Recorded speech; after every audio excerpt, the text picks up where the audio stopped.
കുറെ ആയല്ലോ, ഒന്നും കൂടെ ഇറങ്ങി വാ. ഇവൻ ഇതിവിടെ പോയി.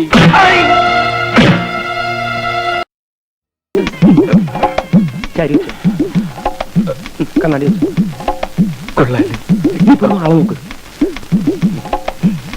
ചേട്ടാ പോലെ പോലെ പണിയുണ്ട്, കൊണ്ടുപോവാ. പിന്നിൽ മോന്റെ പിന്നിൽ